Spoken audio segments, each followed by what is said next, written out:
City জুড়ে বরফের উল্লাস, প্রচন্ড শীতে জনজীবনের বেহাল দশা, তার উপর মাঝ রাতে ঘরে ফেরার তারা, রাস্তায় আটকে থাকা প্রত্যেকটা মানুষের মাঝে ছটপটানির ছাই চাপা অসন্তোষ।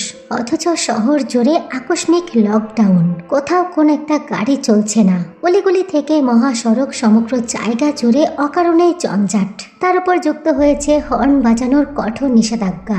এ যেন মরার ওপর খাড়ার ঘা। দীর্ঘ যানজট, তার ওপর বৈরী আবহাওয়ার তরে মানুষজন অতিষ্ঠ হয়ে গাড়িতেই বসে ঝিমাচ্ছে সব।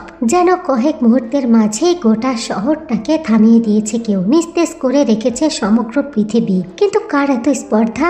মহাসড়কের মাঝ বরাবর, যেখানে দেশের বিভিন্ন গুরুত্বপূর্ণ শহর থেকে হাইওয়ে এসে মিলিত, ঠিক সেখানেই পরপর সারিবদ্ধ হয়ে দাঁড়িয়ে আছে শতাধিক কালো রঙের ব্যয়বহুল গাড়ি। সারির সর্বপ্রথম গাড়িটা রয়্যাল ব্লু থিমের রোলস রয়েলস ডব ট্রেল। পৃথিবীর বিখ্যাত এই গাড়ির অভ্যন্তরে যে কোনো বিশেষ আলফাম্যানের উপস্থিতি তা বুঝতে বাকি রইল না কারো। কিন্তু কে সে? দীর্ঘ এক যানজটের মাঝে পেছনের গাড়ি থেকে বের হয়ে রোলস রয়েসের দিকে ছুটে এলো একজন। কালো কোট পরিহিত লোকটি মাথা নত করে সম্মান জানাতেই খুলে গেল গাড়িটির তকতকে কাঁচ।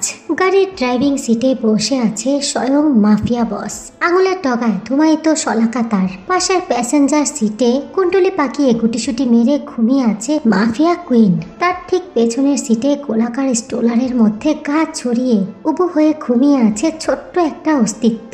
গভীর ঘুমের দোলাচলে খানিক বাদে বাদে হেসে উঠছে তার কোমল কচি ঠোঁট। কখনো বা স্বপ্নের ঘোরে কাদো কাদো চেহারা করতে তীক্ষ্ণ ভাঁজে ঢেকে যাচ্ছে তার ঠোঁটের নিচে কালো কুচকুচে তিলটি। কয়েক সেকেন্ডের ব্যবধানে গাড়ির অভ্যন্তরে এক পলকে নজর ঘুরিয়ে অস্থির সুরে বলতে আরম্ভ করলো, বস, ইটস আর্জেন্ট।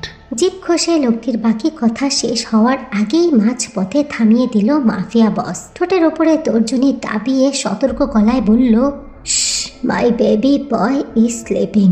লোকটি ভরকালো, গলার আওয়াজ ততাধিক ক্ষীণ করে জানালো, বস, এটি শহরের টার্নিং পয়েন্ট। আমরা 1 ঘন্টা যাবত এখানে অপেক্ষা করছি। কম করে হলেও 100-র উপরে গাড়ি। অলরেডি রাস্তা সব ব্লক। তার উপরে কোনো এক্সাক্ট রিজন দেখানো হয়নি। আর ঘন্টা খানিক এভাবে থাকলে মস্কোর সাথে পুরো রাশিয়ার কানেকশন বিচ্ছিন্ন হয়ে যেতে পারে। গোটা শহরে এত এত সমস্যা, তবুও কোনো রূপ ভাবান্তর ঘটল না মাফিয়া বসের। না একচুল পরিমাণ অবধি লড়ল তার গাড়িটা। উল্টো সিগারেটের শলাকায় লম্বা টান দিয়ে ধোঁয়া উড়িয়ে গুরুত্বহীন কণ্ঠে বলল, গাড়ির মধ্যে আমার পুরো দুনিয়া ঘুমিয়ে আছে।